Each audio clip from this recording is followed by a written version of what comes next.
Kaikaluru vice MPP 2 ఎన్నికకు సంబంధించి కూటమి పార్టీ అనేక కుట్రలు చేస్తున్న పరిస్థితి కనబడుతుంది. నిన్న కూడా చాలామంది ఎవరైతే వైసీపీకి సంబంధించిన ఎంపీటీసీలు ఉన్నారో వారందరినీ బెదిరించి భయపెట్టి ఎన్నికకు పాల్గొనకుండా చేసిన పరిస్థితి.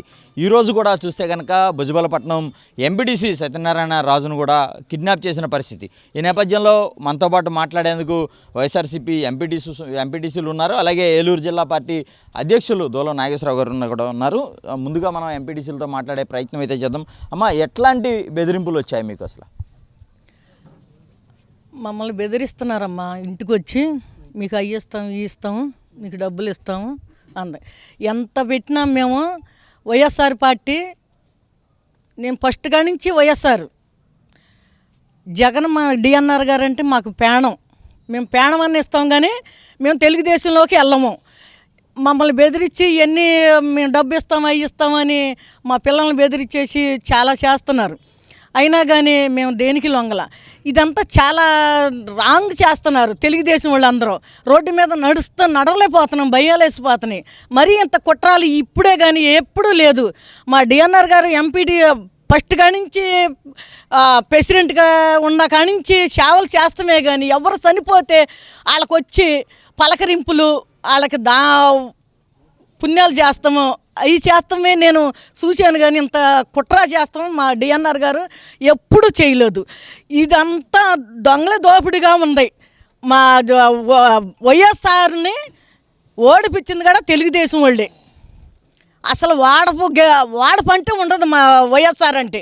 దేనికని ఓడిపించారు అవన్నీ వస్తాయి. వచ్చినా కానీ మమ్మల్ని చాలా బెదిరిస్తున్నారు. బెదిరించినా మేము దేనికి లొంగము. పక్క వైఎస్ఆర్, మేము డిఎన్ఆర్ గారు మనుషులు. అయితే మనతో పాటు మరి కొంతమంది ఉన్నారు. అమ్మ, మీరు ఏ ఏరియాకి ఎంపీటీసీగా ఉన్నారు? ఇప్పుడు ఈ వైస్ ఎంపీపీ ఎన్నికలు గెలవడానికి కూటమి పార్టీల నుంచి ఎలాంటి ఒత్తిడి వచ్చింది మీకు?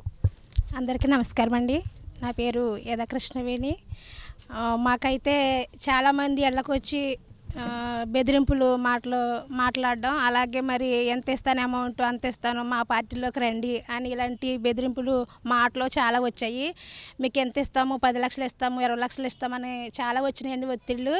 కానీ మేము ఫస్ట్ నుంచి మాకు జగనన్న పార్టీలోనే ఉన్నాము. ఇప్పుడు కూడా అదే పార్టీలో మేము నమ్మకంగా నిలబడుతున్నాము. మాకంటే ఒక నమ్మకం ఉందండి. ఆ నమ్మకం మీద నేను నిలబడి మేము ప్రతిదీ ఈ యొక్క పార్టీలో ఉండి మేము చేస్తున్నాము. మాకు ఎన్ని బెదిరింపులు వచ్చినా ఎన్ని వచ్చినా మేము లొంగము. ఈ పార్టీలో ఉండే మా యొక్క ప్రతి పనిలోనూ మీరు ముందుండి సాధిస్తాం. మాకు ఎంత ఇచ్చినా మాకు అవసరం లేదు. మమ్మల్ని ఏం కోర్టులే మమ్మల్ని నిలబెట్టవు. మాకు మా జగనన్నే కావాలి. ఎందుకంటే ఒక ఆయన ప్రపంచాన్ని ఎలా ఏళ్తున్నాడు అనేది మేము చూసాము, కళ్ళారి మేము చూసాం. కాబట్టి ఎటువంటి దౌర్జన్యాలు జరిగినాయి, ఇప్పుడు ఎలా ఉందో, గత ప్రభుత్వం ఎలా ఉందో మేము అన్నీ చూసాము. మరి ఈ రోజుల్లో అయితే మరి కూటమి ప్రభుత్వం వచ్చిన తర్వాత అసలు రోడ్డు మీద నడవడానికి, మహిళలు ముఖ్యంగా రోడ్డు మీద నడవడానికి చాలా భయపడుతున్నాము. అనేక మంది బెదిరింపులతో ఎన్నెన్నో మరి కుట్రలు పన్ని ఇలా చేస్తున్నారు. ఇదైతే చాలా అన్యాయం అండి. మరి మా జగనన్న కోసం మీద ఏదైనా మేము పోరాడి చేస్తామని అందరికి సభాపూర్వకంగా నమస్కారం. అయితే మనం చూస్తున్నాము కైకలూరులో మొత్తం 22 మంది ఎవరైతే ఎంపీటీసీలు ఉన్నారో 22 మందిలో కూడా 21 వైసీపీ గెలిచిన పరిస్థితి. అయితే కేవలం ఒక్క స్థానం బలంతోనే గెలవాలని చూస్తున్న పరిస్థితి కనబడుతోంది. అయితే ప్రస్తుతం మనతో మాట్లాడేందుకు దోలం నాగేశ్వరరావు గారు ఉన్నారు. సార్ చెప్పండి, అంటే ఎట్లాంటి ఇక్కడ పరిస్థితులు ఉన్నాయి సార్? ఇప్పుడు కైకలూరు నియోజకవర్గంలో ఉన్నటువంటి పరిస్థితి, ఈ కైకలూరు పట్టణంలో కైకలూరు మండలంలో మండల ఉపాధ్యక్ష ఎన్నికల గురించి చెప్పాలంటే రాక్షస రాజ్యం, రౌడీ రాజ్యం.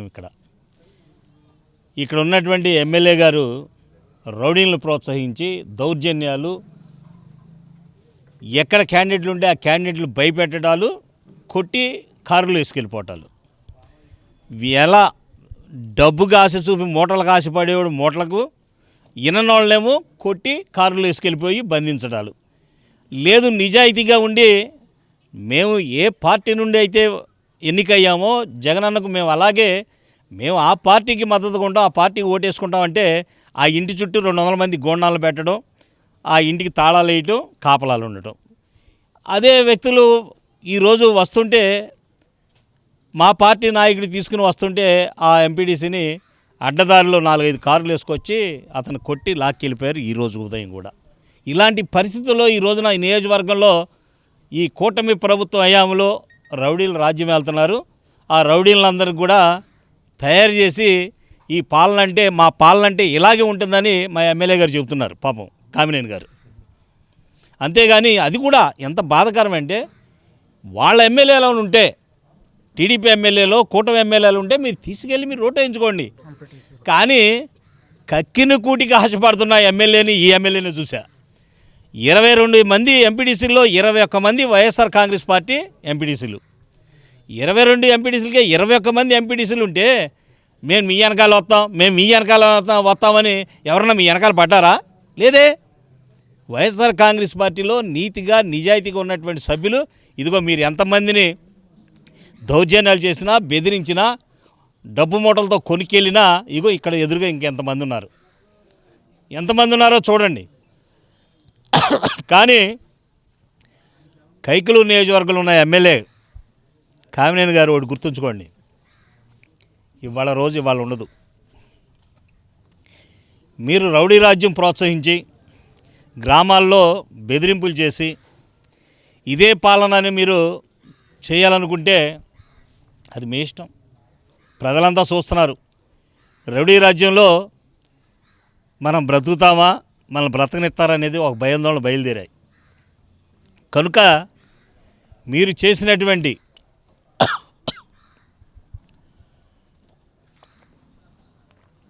ఈ యొక్క ఉప ఎన్నికల్లో మీరు ఆడినటువంటి నాటకాలు, చేస్తున్నటువంటి గారడీలు ప్రజలందరూ గ్రహిస్తున్నారు. ఎవరెవరినో బెదిరించి వాళ్ళని మభ్యపెట్టి ఆశపెట్టి తీసుకెళ్ళిపోయి సభ్యత్వాలు. ఓ పక్కన ఎన్నిక జరుగుతుందే ఉపాధ్యక్ష ఎన్నిక.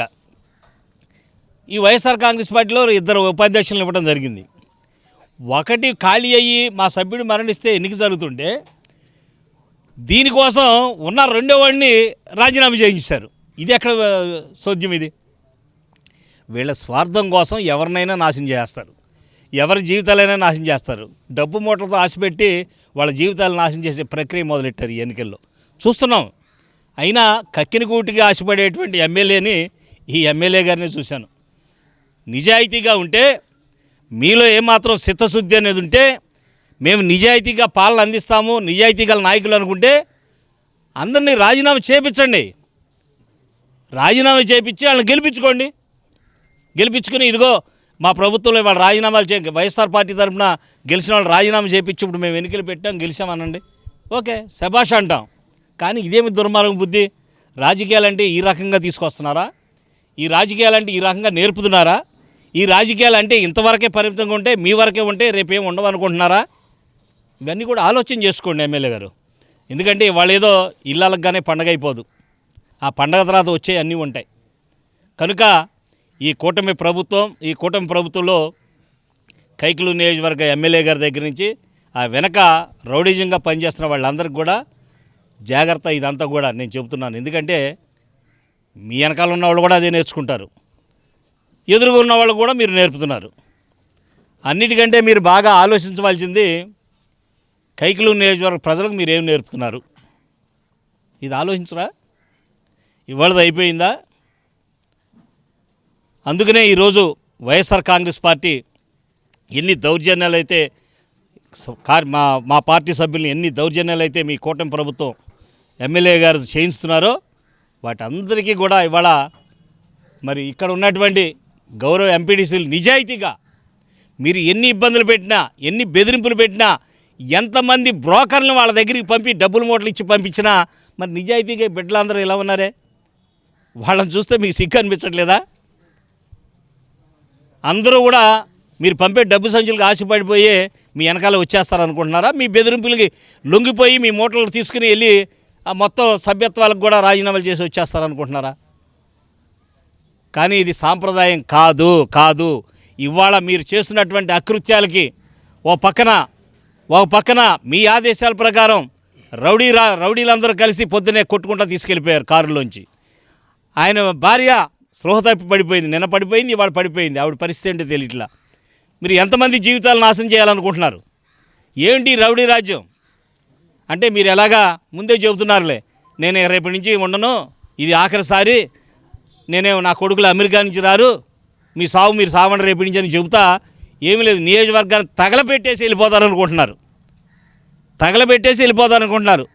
ఆ మంటల్లో ఎవరు చిక్కుంటారో కూడా మీకు తెలుసు. ఆఖరికి చిక్కుకునేది మీరే. ఆ మంటల్లో తగలబెట్టేసి వెళ్ళిపోతే ఆ మంటల్లో, ఈ రాజకీయ మంటల్లో చిక్కుకునేది మీరేనని కూడా, మీరు మీ సంబంధించినటువంటి వ్యక్తులే ఈ మంటల్లో చిక్కుంటారని కూడా నేను ఈ రోజున మీకు గుర్తు చేస్తున్నా. ప్రజలంటే ప్రజలు కోరుకోవాలి ఓ మంచి నాయకుడు, అరే ఈ నాయకుడు ఉంటే మనకు ప్రశాంతంగా ఉంటుంది అనుకోండి.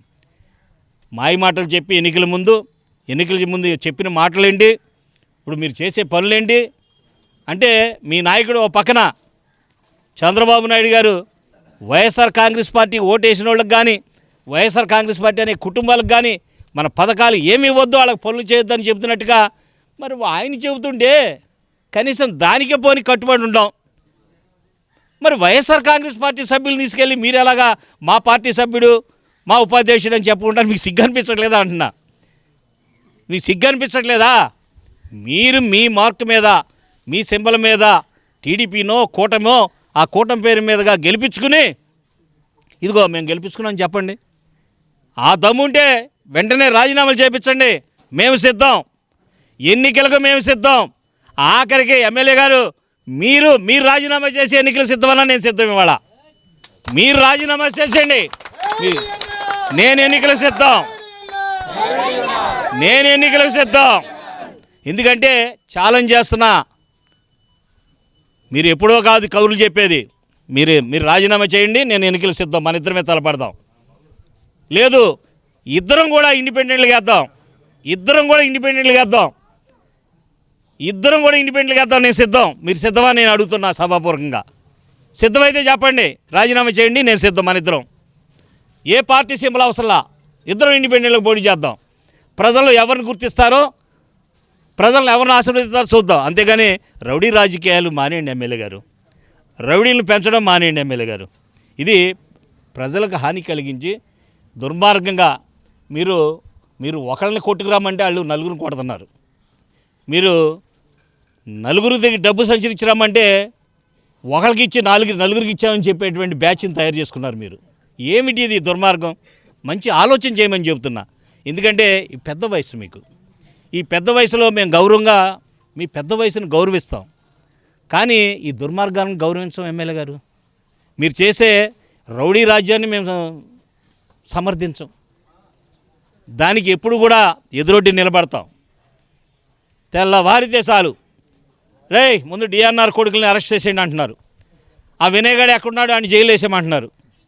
డిఎన్ఆర్ ఎప్పుడు దొరుకుతాడో ఆయన తోసేయండి అంటున్నారు. మీ ఓపిక, మీ ఓర్పు, మీ ఇష్టం చెబుతున్నా కదా.